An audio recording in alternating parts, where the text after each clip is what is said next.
It wasn't just a military surrender. It was a billion-dollar collapse of human dignity. How did the most powerful nation on earth, a machine built on steel and soaring rhetoric, watch as its own elite officers were stripped of their names and reduced to numbered ghosts? Why did the grand strategies of the Pacific fail to account for the slow, agonizing rot of the human spirit? And how did the men who held the maps find themselves utterly helpless, while a single woman held the line with nothing but a needle and a stolen smile? But the history books got it wrong. They focus on the generals who fled in the night, but they missed the woman who stayed in the dust. Her name was Ruby Bradley. To the Imperial Japanese Army, she was an invisible factor, a nurse in a starched white uniform that was never meant for the filth of a prison camp. They ignored her because she was just a woman, a captive they believed they had already broken. Why did the powerful system ignore the only tactic that could save them? The answer wasn't in the classified vaults, but in the hands of the underdog.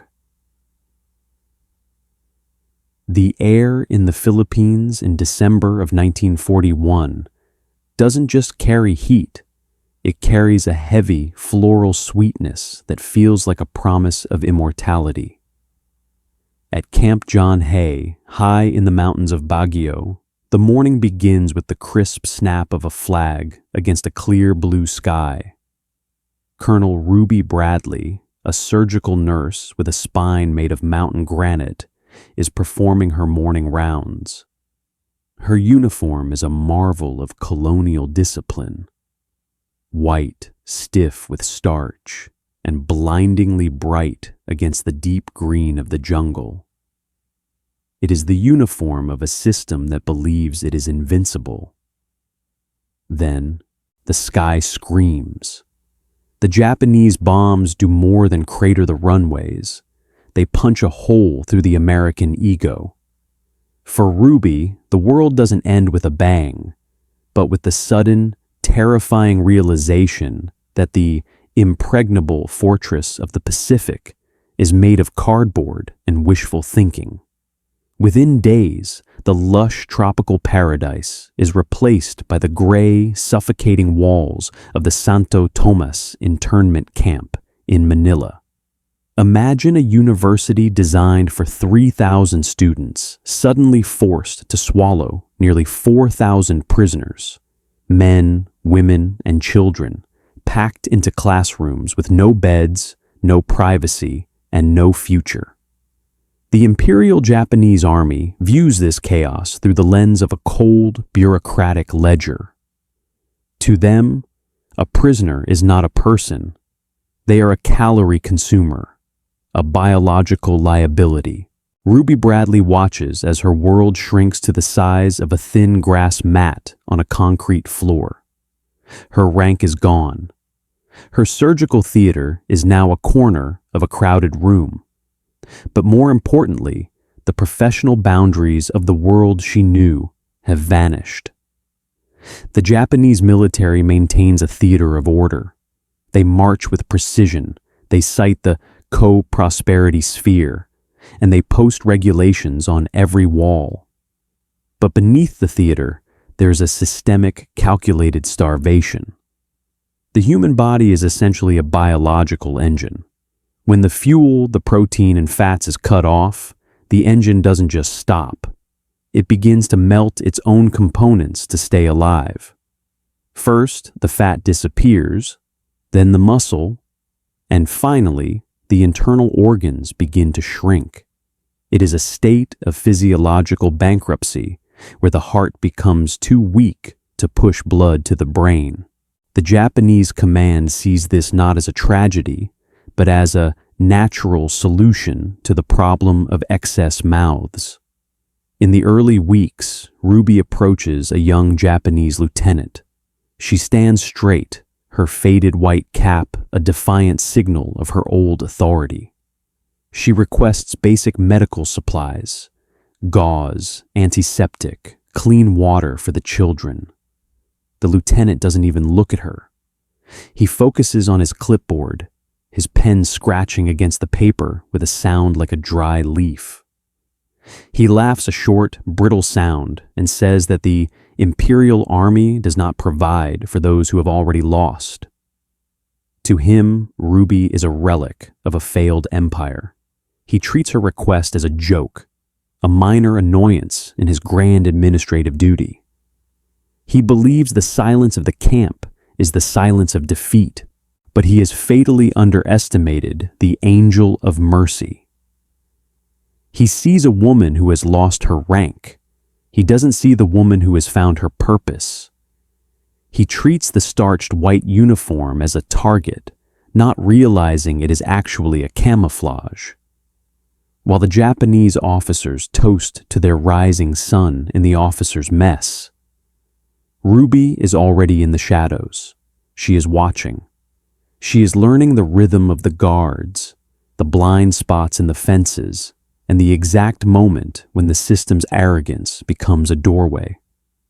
The system is loud, clanking, and violent, but Ruby is becoming a ghost in the machine. She realizes that if she follows the rules of her captors, her patients will be dead by spring. So, she stops asking for permission. The transition from a rule follower to a revolutionary begins with a single stolen roll of bandages hidden beneath her floorboards. It is a war of inches, a war where the front line is a hidden pocket in a nurse's apron. The Japanese believe they have captured a nurse. They have actually invited a saboteur into the heart of their camp. A woman who knows that while they may own the walls, she owns the lives inside them. The commandant scoffs at the reports of miraculous recoveries in the sick bay.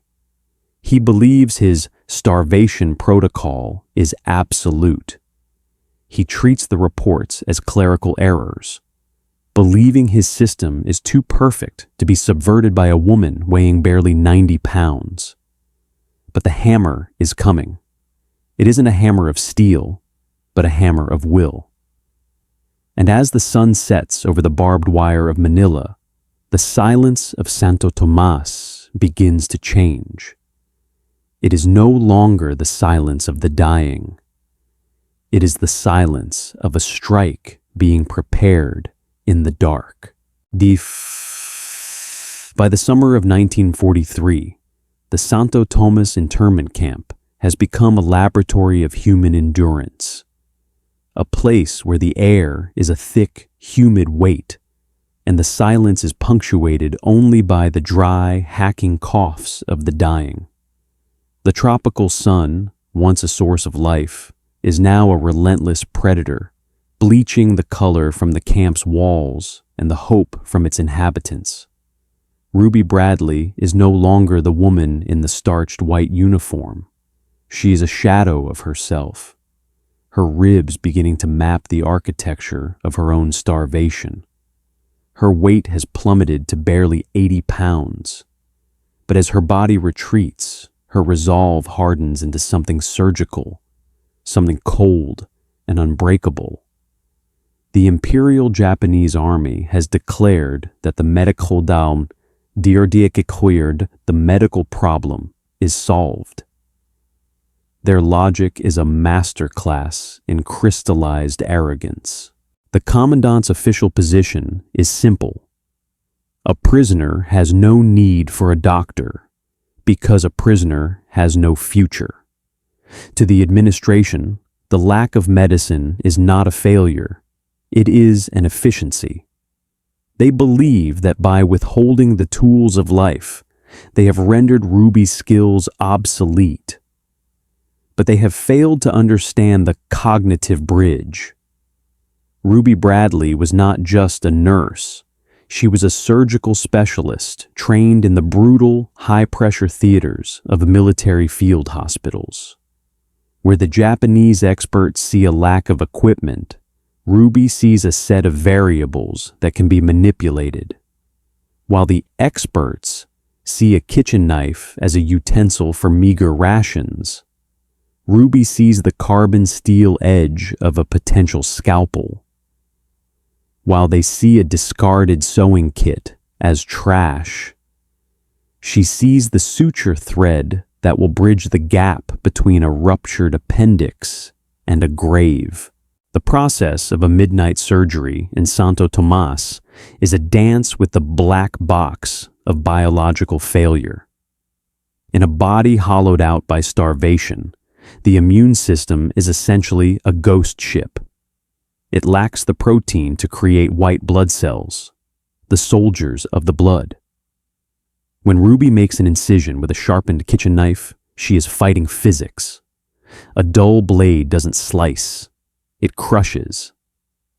This trauma triggers a cascade of cellular death, inviting staphylococcal colonies to feast on the weakened tissue. In this environment, a single microscopic error doesn't just cause an infection, it causes a systemic collapse, sepsis, death. Yet, under the flickering light of a stolen candle, Ruby performs the impossible. She operates in the black box of the night, guarded by the silence of the other prisoners. They stand at the doors, their ears pressed to the wood, listening for the rhythmic crunch of the guards' boots on the gravel outside. One night, a high-ranking Japanese medic, a man who prides himself on his Western-style education, encounters Ruby in the corridor. He looks at her hollowed face, her oversized, tattered fatigues, and he mocks her. He tells her that the American medical spirit is a myth, that without a sterile theater and a supply of ether, she is nothing more than a janitor of the doomed. He believes the camp is under control because the clinic is empty, but he is ignoring the terrifying reality of the hammer. He treats the lack of visible blood as a sign of health. But biology respects no military rank. While he boasts of the camp's orderly mortality rate, a silent epidemic of appendicitis and obstructed births is building beneath the surface. The hammer isn't an army. It is the pressure of a human life that refuses to be extinguished. And Ruby is the only one standing between that pressure and a total explosion. While the guards march their predictable routes, Ruby is performing the alchemy of scraps. She has become a ghost in the machine. She moves through the camp with a strange, fluid grace, her oversized fatigues serving as a hidden warehouse. Sewn into the lining of her pants are surgical instruments scavenged from the ruins of the city. Vials of morphine stolen from the bottom of Japanese crates, and precious, high-calorie protein scraps destined for the children's ward. She is a one-woman supply chain, outmaneuvering an entire garrison through the sheer audacity of her invisibility. The Japanese search her quarters periodically, but they find nothing. They look for weapons. They don't look for the thin, silver needles hidden inside the hollowed-out legs of a wooden chair. They look for rebellion in the eyes of the men. They don't see the revolution being carried in the hem of a nurse's skirt. By July of 1944, she's performed over 200 surgeries. 200 times she has opened a human body in a room that smelled of dust and fear. And 200 times she has stitched it back together. The cruelty of the irony is breathtaking. Outside the camp, the American Navy is beginning its long, fiery return to the Philippines. The world is watching the grand movements of fleets and the clashing of empires. The system is preparing its final, violent reckoning. But inside the walls of Santo Tomas, the most significant victory of the war isn't being won with a torpedo or a bomb. It is being won in the silence of a midnight ward, by a woman who has forgotten what it feels like to be full, but remembers exactly what it feels like to be a savior. The Japanese commandant continues to report that the captive population is stable. He is blinded by his own pride, believing that because he has taken their names, he has taken their will. He ignores the fact that the people he sees walking the grounds should, by all laws of medicine, be dead. He treats their survival as a fluke of nature, not realizing it is a masterpiece of clandestine engineering. But the silence is about to break. The hammer is poised, and as the distant rumble of American artillery begins to shake the windows of Manila, Ruby Bradley prepares for the final, most dangerous surgery of all, the survival of the camp during its liberation. Tapi Phirps, February 3rd, 1945. The air over Manila is no longer just hot. It is thick with the metallic tang of cordite and the greasy black smoke of a city being put to the torch. For years, the prisoners of Santo Tomas have lived in a state of suspended animation, but as the American 1st Cavalry Division draws near, the system enters its most volatile phase. The Imperial Japanese Army, realizing the end is near, transitions from captors to cornered predators. The facade of bureaucratic order evaporates. The guards, once indifferent, now pace the corridors with a desperate, twitching energy. In their eyes, the prisoners are no longer liabilities, they are witnesses. And witnesses are dangerous. When the steel gates of Santo Tomas finally buckle under the weight of an American M4 Sherman tank, the world expects a scene of cinematic triumph. They expect the grand reunion of heroes. But what the soldiers find inside is a vision from a nightmare. They find rows of living skeletons, eyes sunken into hollow sockets, skin draped like wet parchment over bone. And in the center of this ghost world stands Ruby Bradley. She is barely recognizable. Her skin is a translucent gray, and her hands, once steady as a surgeon's, are now stained with the deep, ingrained grime of years of improvised medicine. But she is not cheering. While others fall to their knees in the dirt, sobbing at the sight of the stars and stripes, Ruby is still moving. She is clutching a stack of tattered, sweat-stained papers, the medical records of every soul she fought to keep alive. The cruel irony of the liberation is that for many, the rescue comes too late. The human body, pushed to the absolute limit of starvation, cannot simply be refilled.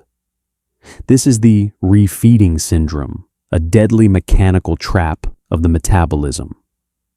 When a starving person is suddenly given high-calorie food, the body's sudden surge in insulin causes a catastrophic shift in electrolytes. The heart, already weakened by years of atrophy, is hit with a surge of fluid it cannot pump. The lungs fill. The heart stops. Ruby Bradley knows this. While the liberating soldiers try to hand out chocolate bars and sea rations with well-meaning smiles, Ruby is there, screaming in a voice she hasn't used in years. She is slapping the food out of the hands of the dying, forcing them to eat slowly, grain by grain. Even in the moment of her greatest victory, she is still fighting the system now, the system of well-intentioned ignorance. She is the last to leave.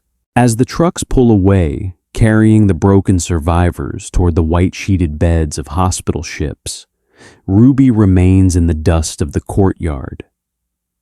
She is a woman who has forgotten how to eat, how to sleep, and how to exist in a world that isn't defined by the threat of a bayonet. She had saved hundreds, yet she looks as though she has lost everything. Ruby Bradley would go on to serve in the Korean War, becoming the most decorated woman in United States Army history. She would wear the oak leaves of a colonel and the stars of a hero. But the weight of her medals never quite matched the weight of the silence she kept. The tragedy of the human paradox is that history loves the roar of the engines and the flash of the bayonet, but it is deaf to the quiet scrape of a kitchen knife against a floorboard. We build monuments to the generals who lost the islands, but we bury the stories of the nurses who held the human spirit together in the dark. Why do we remember the names of the men who signed the surrender, but forget the woman who rewrote the rules of survival? In our modern world, we still see this same hubris. We see massive systems corporations, governments, bureaucracies that believe they can manage the human element through ledgers and protocols. We see the same dismissal of the unsung underdog, the assistant, or the cordial caregiver. We assume that the person in the starched uniform is just a cog in the machine, never realizing that when the machine breaks, it is the cog that holds the world together. Ruby Bradley died in 2002, a quiet legend in a world that had moved on to newer, louder wars. But her story remains a mirror reflecting our own arrogance. It reminds us that no matter how big the system, the individual resolve of a person who refuses to let life slip away is the only true, impregnable fortress. If you believe that stories like Ruby Bradley's deserve to be remembered, join our ranks by subscribing. These ghosts of history only disappear if we stop telling their names. We have synthesized this narrative from reputable historical archives and verified sources. However, the fog of war often extends to the history books. If you spot any inaccuracies or have additional details to share, please correct us in the comments. We strive for the absolute truth, and your knowledge helps us get there. Thank you for keeping history alive.